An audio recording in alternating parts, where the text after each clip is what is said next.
As someone who is a proud entrepreneur, I have absolutely no qualms with making money. I love to make money. It is one of my favorite things to do, and I consider myself good at it. Girl boss. Exactly.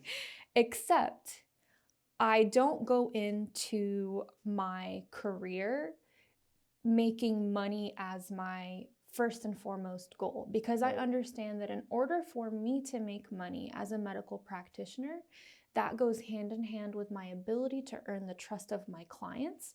And that comes from being able to practice on my patients and be able to communicate that I have, a certain standard, a gold standard of care that I'm able to deliver. And so gold standard medicine inherently brings in profit, inherently. When you're going into it the other way around and you're going in with the intention of generating profit and wealth, you're not able to naturally force a gold standard of medicine. Instead, you're going in indirectly by hiking up the prices of services, because now as a corporation, you're able to leverage better business deals with certain providers, whether it's pharmaceutical companies or, your cost of goods is essentially going to be lower because you're negotiating better deals because you're a larger negotiator. So in doing that, however, you have kind of that freedom to leverage the prices of the services that you're offering in order to increase your profit. So it's not that I'm offering best medicine, it's just that I'm charging twice as much for a blood test than this privately owned practice is going to charge. And I'm paying my employees, not even I might be paying them the market standard, but I shouldn't be paying them the market standard because I'm a corporation. I have more money circulating. I should be paying them more. And so you're just you're cutting corners the way a corporation always does, because money is always the main factor. It becomes a numbers game. And when things become a numbers game, the medicine takes a backseat. So that's one thing. The other thing is that when you go from being a privately owned practice to a practice that's owned by a corporation, a privately owned practice has only one degree between a client concern or a staff concern and ownership. There's only one degree. There's you, the practice owner, and then there is the client, and then there is the staff. And they can directly speak to you about something, and change does not take as long to occur, especially positive change. And so this is probably the thing that I've noticed the most this year in particular, is in a corporation, in the corporations that I've had experiences with, it is no longer a single degree of removal for a staff member or a client when there is some kind of issue raised in this practice. It is now several degrees of removal between ownership and the actual person receiving the service or conducting the service. Right. When there is a concern, and they can be very, very, very important concerns. I'm talking like a malpractice concern. If I have a staff member come up to me as a practice owner saying, I'm really concerned with the way this doctor is practicing. I do not think that they are upholding a certain level or a standard of care. I have the authority to be able to at least step in and observe. I can observe. I have that luxury because I own that practice and I'm there. Now imagine going through several degrees of ownership. Right. It's actually, in my experience, it's never reached the top. It just can't. Eventually it's going to fizzle out somewhere in the early stages of the ladder or in the middle. Ownership is never going to hear about it. Chances are they don't actually care because they have bigger things on their plate. They have multiple millions, sometimes billions of dollars on their plate that they're trying to reinvest into their practices, and also they have a whole board of investors that they're trying to impress. Look at our numbers. Look at how great our numbers are. They don't actually care about what's generating their numbers. They don't actually care about the medicine, and as much as they say they do, it's just a front that none of us really buy into. We know we don't actually care. Right. Yeah. It doesn't make sense for you to care, and it's okay. I'd rather you admit that than to kind of go around in circles and act like you care about the medicine. This is something that I feel like we've seen happen in human medicine already. I don't know anyone that's currently happy with their medical practitioner. I don't even know medical practitioners that are happy practicing the way that they're practicing because they are prescribers now. They're not really, it was really hurtful to me sitting in. I wasn't even sitting in on this meeting, I was listening in on it. But I was contracting a practice for some work, and I overheard a staff meeting of their nurses. And their head nurse was saying, at the end of the day, we have to all acknowledge that this is retail. It's not actually medicine, it's retail. And when I heard her say that, I realized how far gone it's gotten, where this is, human medicine is retail now too, Absolutely. And so veterinary medicine is following in that. And so this is why I'm extremely anti corporations taking over medicine. Corporations can be good in other aspects, but when it comes to medicine, I think medicine is better off being private or better off being, being kind of maintained in a way where the ethics of private is maintained, that culture is maintained. Do I know exactly how that looks like? No, but I think that it is absolutely attainable. I'm glad you mentioned that, because when you're describing about the ongoing problems, what's happening within the veterinary space, I was drawing a lot of parallels with our human healthcare system, because everything is just driven by what these hospital CEOs and what these insurance companies want. Everybody's just trying to make their bottom line. They don't care if the healthcare actually benefits the patient or not, or they don't care if the patient can no longer afford the care.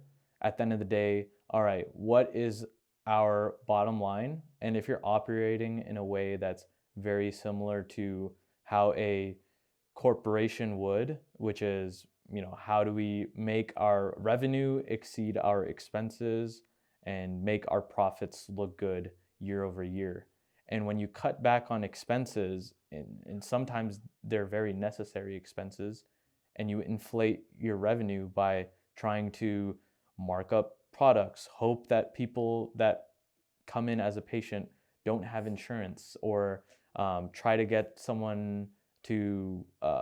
insurance to basically finesse someone to paying more than they're supposed to for a specific medicine or treatment. So you're saying that veterinary services are essentially being driven into that same direction, and it's almost like the inevitability of it because of the corporatization of healthcare for animals. Exactly. It is, if you think about it, none of this is by accident. It's a very, very intentional game that is being played here. Corporations, and this is based on my observation, corporations intentionally drive up market prices through a long game that they play. The game of life. Exactly. It's a game of capitalist life and capitalism. And I have to preface that capitalism in its essence is not a bad thing. So talking about it objectively, capitalism it's an economic model. It's an ideology. So in being that, it's not inherently negative or positive. It is when societies are taken advantage of. And in particular, societies that should not, no society should be taken advantage of, but societies that cannot defend themselves are taken advantage of, or societies that are really seeking out a service that can no longer afford that service are the ones that are being taken advantage of. That is when these models become more negative than they are positive. And so when we talk about the game of life, as it pertains to the mass corporatization of medicine, and here we'll talk specifically about veterinary medicine. Let's say we'll just call it Corporation A, has bought out 100 practices in a certain geographic area. This geographic area might also still contain a couple of privately owned practices. And now these privately owned practices are also surrounded by other practices that might appear privately owned, but they're actually backed by a massive corporation.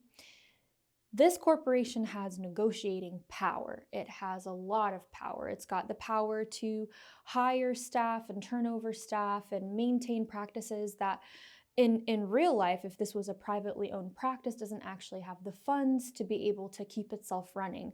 But as a whole, this corporation might be in a, might be generating a positive net, a good revenue that's able to sustain its own growth as a conglomerate. And so these private practices are left fending for themselves as the corporate-owned practices are driving up their prices. The market value for services is now increasing. COVID actually did a really interesting thing where COVID caused a very, very incredible increase in the demand for veterinary medicine. This is because people were at home quarantining, or we just couldn't go out and about and do the things that we used to do.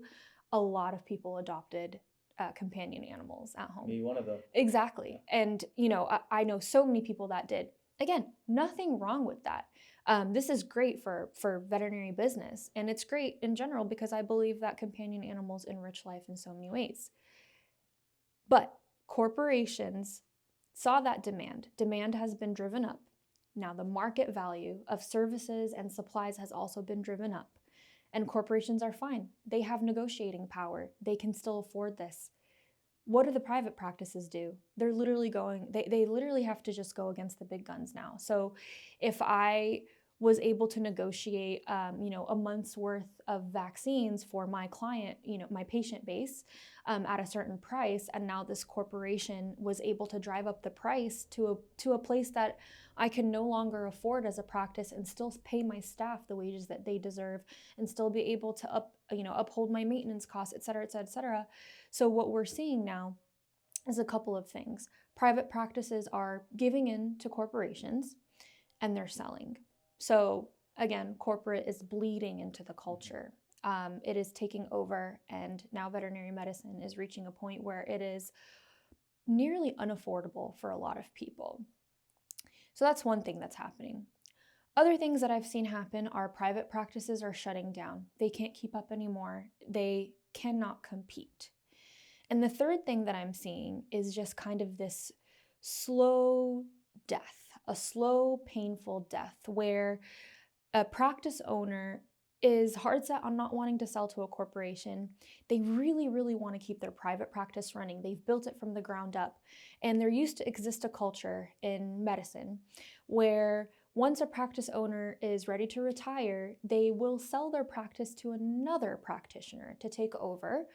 And the practice lives on, maybe under another name, maybe under the same name, etc., but the practice lives on as a private entity. This is actually not happening anymore in veterinary medicine in particular, because practices that have gone from being maybe $200,000 to $300,000, in net worth, are now $1 to $2 million, and thinking that a private practitioner has that type of, liquid that they could just spend on that is, it's faulty. This is why private practices are not being sustained anymore. They're being bought out at an incredible rate. I don't blame practitioners that sell because everybody at the end of the day needs to retire. None of us want to work forever, and we all have to sustain a certain quality of life for ourselves, etc. We need to survive. But it is absolutely dulling the quality of medicine that we're able to offer. And I think it's ultimately extremely unfair to people who deserve to have companion animals at home, but who can no longer even afford to maintain care for these companion animals. And when I say care, I don't even mean the fancy stuff. I don't even mean people going above and beyond to make sure that their pet is receiving the highest standard of everything. I'm talking about yearly vaccines. I'm talking about the minimum things that these people have to do to make sure that their pet is safe and to make sure that they are safe sharing a space with their pet. These things are becoming unattainable for a large population of people, especially low-income populations who deserve just as as much as anybody else to be able to have companion animals at home. So I think this is where the mass corporatization of medicine has become more negative than it is positive.